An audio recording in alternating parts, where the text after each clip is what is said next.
What is going on, everyone? Welcome into what's going to be my final mock draft of the 2022 NFL draft season here. Just a day away from the draft, baby. I just want to remind you guys, I will be live here on YouTube starting tomorrow just before the draft, all the way through the first round and all the way through the entire draft, all 7 rounds. I know there's a lot of people streaming this year, a lot of great content creators. I imagine a lot of you guys are going to be kind of bouncing around, watching different streams. So I do appreciate you guys stopping by or watching the whole thing with me. Whatever it is, I really appreciate you hanging out with me and enjoying the draft. It's going to be a ton of fun. Going to have live reactions, analysis, highlights, you name it, going to make it worth your while. So we'll see you guys tomorrow night. Please do hit that like button on this one as well to show your support for the channel. And let's get started. This is going to be a predictive mock draft here, and I don't really like doing these because typically after about 4 picks, this all just goes to shit and none of it really matters anyway. That's why I like to spend my time when I do mock drafts doing what I would do mock drafts. And I know you guys are getting kind of overloaded with mock drafts, so we're going to, maybe move a little bit faster here, but let's go ahead and get started. Starting, of course, with the Jags at number 1.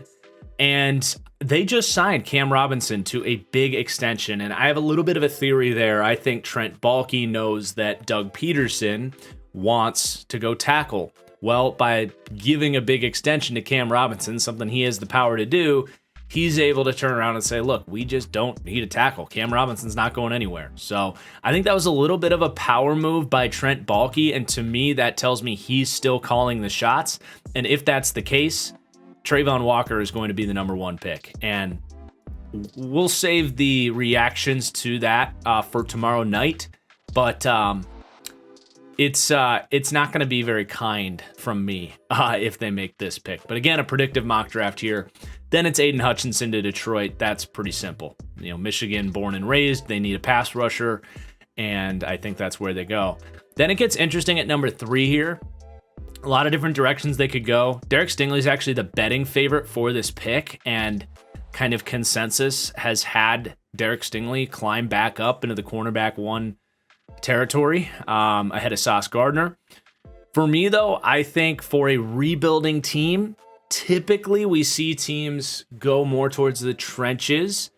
I don't think they would go Kayvon Thibodeau out of fear of another Jadeveon Clowney, just kind of the way people are perceiving him. For me, Ikem Ekwonu is who would be valued in this situation for more of a rebuilding team. He'd probably play guard in year 1, but yeah, I think that's the most likely pick here. I think Sauce Gardner, I originally had Sauce. I think it's going to be between these 2 guys, but I'm going to go with Ikem Ekwonu at number 3 for the most likely pick there, but that's a tough one, definitely for Houston. And then for the Jets, I just don't see them letting Kayvon Thibodeau get past them. I wouldn't be surprised if they were the team that was leaking all this BS about him off the field. I don't know, man. I don't get it. I saw his interview with NFL Network. Seems like a really good dude. He's a hard worker, really good football player. To me, he should be the number 1 overall pick, in my opinion, but Kayvon Thibodeau to the Jets really fits what they want to do. Robert Saleh going to value what he brings to the table. Just going back to that whole Niners regime and the way they think, like they always value drafting pass rushers early. Then the New York Giants are up, and I know Charles Cross is like the betting favorite for this pick. I can't imagine pulling the trigger on Cross over Evan Neal. I really can't. I think Evan Neal's the best player in this class. I think they've done a lot of research on Charles Cross, thinking Evan Neal wouldn't be there, but I think if Evan Neal is there at 5, they've got to take Evan Neal. I mean, he's the one that has right tackle experience. He's a better player. I would really struggle to see a smart new regime that I trust to take Cross over Evan Neal. Not that it'd be a terrible pick, but for me, that's the play. And then the Panthers up at 6, and again, this is a predictive mock draft, and I really think they are desperate and frankly stupid enough at this point to take Kenny Pickett. And he's the betting favorite to be that pick. Not that we want to obsess over the betting odds. We didn't. We just went against him with Evan Neal at 5. But man, I think they would love to take Malik Willis, but they know that they're not going to get to see that through, that he's not going to win football games for them right now. They seem to really like Kenny Pickett. I think that without a second and a third round pick, they're kind of out on Baker Mayfield right now. I think they're going to do it, man, and it's really a stupid pick. Another one that I'll save my analysis for draft night if they do it, but I think they're going to be dumb enough and desperate enough to make that pick. And then the New York Giants up at 7.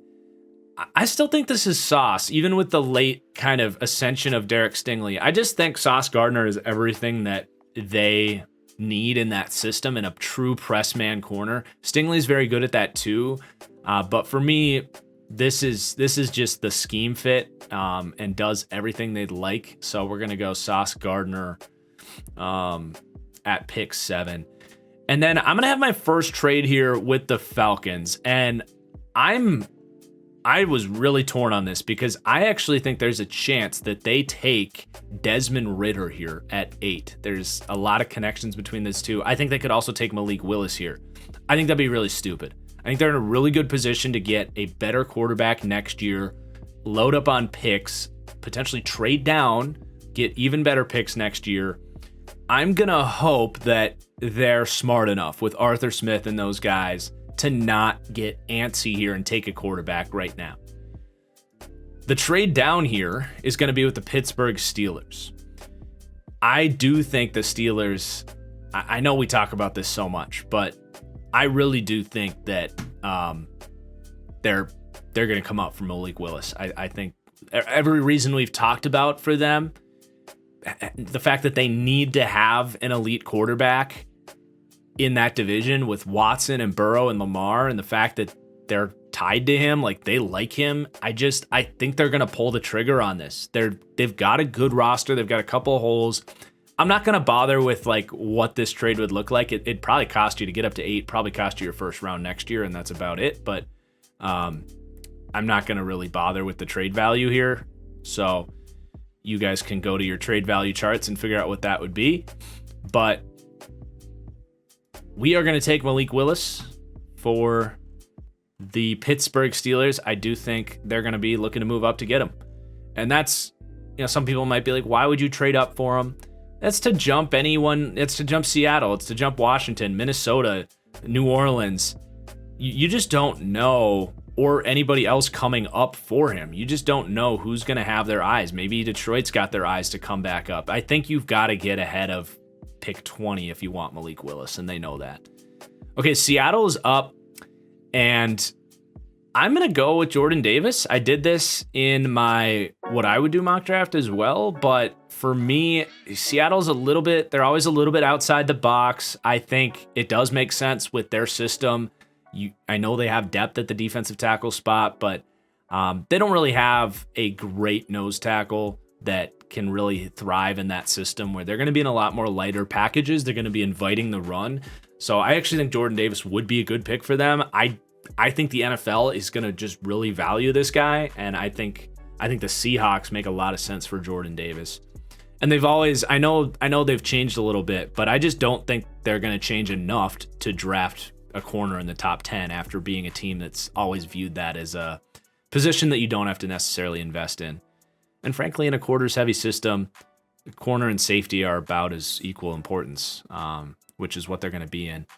Okay, then the Jets are up, and this is great for them. I do think Garrett Wilson would be their wide receiver. He to me fits what they need the most. And I've talked about him potentially going at 4, so to get him at 10 is a dream. Then Washington at 11, Derek Stingley falling to you here. I mean, I do think the hype has picked up enough where they would take Derek Stingley. You can probably move Fuller back into the slot where he has a ton of experience, and all of a sudden your cornerback room is looking really good. I think they would think about Kyle Hamilton there, but personally, I don't think he fits their system as a true safety. He could be that Landon Collins role, but I don't think they feel like they need to spend the 11th overall pick to fill that. So yeah, we're going to go Derek Stingley at 11.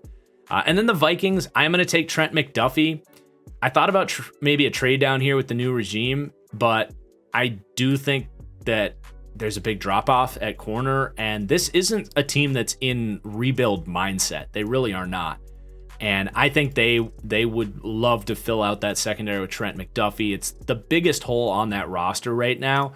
So we're going to take Trent McDuffie at 12. And then at 13, there's a lot of talk about this happening. And I actually think Green Bay would come up in this situation for a wide receiver. They've moved up in, I think, 4 of the 5 years in the Brian Gutekunst era. They moved up for Jair Alexander. They moved up for Darnell Savage, Jordan Love. So I guess that's 3 out of 4. Maybe I'm forgetting a year in there. But yeah, they've definitely shown to move up. I think they know that they need a offensive rookie of the year type of receiver if they're going to win a Super Bowl. I think they're smart enough for that, to look at this roster and say, look, we got to get Olave, Jameson Williams. I don't even think Drake London's that guy that's going to make that difference. I think it's got to be Wilson, Williams, or Olave. And maybe this is overly optimistic for them. They've shown to do some really stupid stuff in the draft, but I think if Williams is there at 13 and the Texans are willing to move down, which I definitely am in this situation, I think they pull the trigger on this. And again, I'm not going to bother with like what the trade details would be. It probably costs, a second rounder and maybe a second next year, something pretty major. But I think if they're able to move up for this, I think they do it. And if they can't get one of those top guys, they might not even take a receiver in the first round. So we're going to do this scenario and watch them not do it in real life. But here we go. We're going to take Jameson Williams for the Packers. And then the Ravens are up. And I'm going to go with Jermaine Johnson here. I think he actually really fits their traditional archetype of edge rusher. Pocket pushing, power rusher, really good complement, kind of a lightning and thunder approach with Odafe Owe on the other side. And then the Eagles up at 15. And Drake London is there, probably the best receiver in the NFL's eyes at this point in time, him or Olave. But I do think Olave is pretty redundant with Devontae Smith, just kind of that thinner route runner type. So I think Drake London would fill that out. I know they've whiffed on some of these bigger bodied guys, but I think if they're confident, and he's better than Arcega-Whiteside. And it's not even necessarily they've whiffed on bigger body guys. They whiffed on Jalen Reagor, who's definitely not bigger bodied. So yeah, I think Drake London makes a ton of sense for the Eagles there. At 16 for the Saints, with Charles Cross there, you've got to pull the trigger on Charles Cross. That's a total steal. I thought about maybe them trading up, but in my mind, I think them coming here to 16 means they probably really like Trevor Penning. So I think because of that, they're not going to trade up again when they've already put them in a situation where they've kind of accepted that if Trevor Penning is there at 16, they'll take him. But then for the Chargers, I think you do take Trevor Penning here. I don't fully agree with this pick. I don't think it's the worst pick in the world, but the NFL values him, and the Chargers really need a right tackle in the worst of ways. Then the Eagles are up, and for me, this is going to be Kyle Hamilton. I do think he falls. I think the media is a lot higher on Kyle Hamilton than the NFL is. We'll see how that plays out. I think he could definitely go at 11. He could go at 12, but if he starts to get into this range, I don't think any of these teams are really going to. I guess Houston at 13 could take him. But yeah, I think a fall for him is definitely possible to 18. And for the Eagles, you need a safety. I think he fits their system quite well. Can play some linebacker on early downs as well. Yeah, I will not be surprised if Kyle Hamilton falls to around this ballpark. Would be far from the most surprising fall that we've ever seen. Then the Saints up. This has got to be Chris Olave. A lot of connections between those teams. Makes a ton of sense. The Falcons are up, and I have Treylon Burks here. A lot of you guys wondering, how is he whipping through all these picks? I take forever to do my mocks. I prepped this. Yeah, I have Treylon Burks here. The Falcons have shown a lot of ability to kind of use these I don't want to call Burks a hybrid, but man, he's like a souped up, version of Cordarrelle Patterson with actual like down the field ball skills. I think they would find a way to get him involved in their offense. Great scheme fit. He's similar to AJ Brown as well coming out, who Arthur Smith thrived with in Tennessee. I mean, trading down, getting probably a future first-round pick and Treylon Burks at 8 for the 8th overall pick is a slam dunk for the Falcons, and I would not be the least bit surprised if they have their eyes on Burks in a trade-down situation. The Patriots, I have them going Devin Lloyd, big-bodied linebacker, fits their type, really smart player. He just feels like someone the Patriots would take in the first round. They kind of beat to their own drum. I don't think the corners in this situation are great fits for them. And then I'm an idiot. I screwed up. This is actually Houston's pick. I must have pressed the wrong button when I forced that trade. So just put in Houston there. This was the trade down.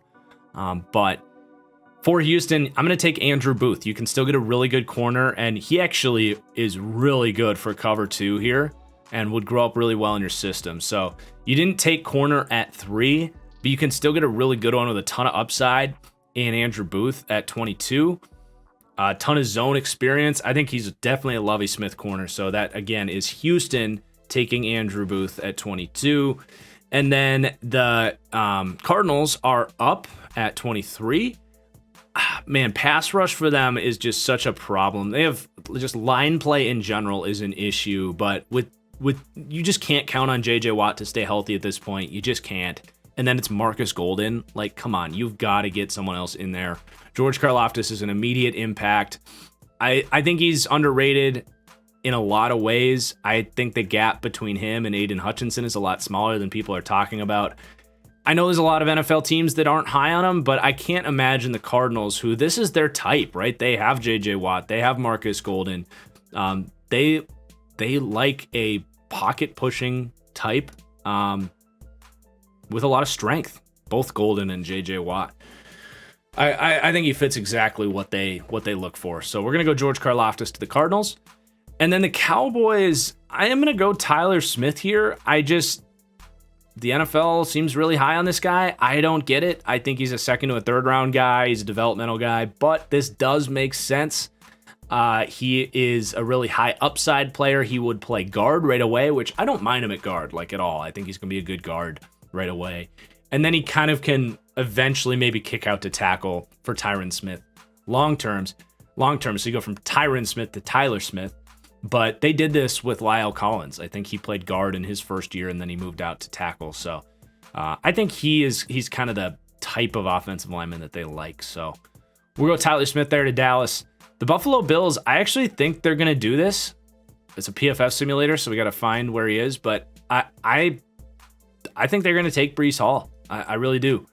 They apparently almost took Travis Etienne last year, and they've kind of said they're not afraid to take a running back in the first round if it's the right running back. They've always valued that more kind of contact balance style runner, but this is one with actual size and speed and good receiving ability, unlike Singletary and Zach Moss. I think Breece Hall comes off the board here to Buffalo. And then for the Titans, I have Zion Johnson here.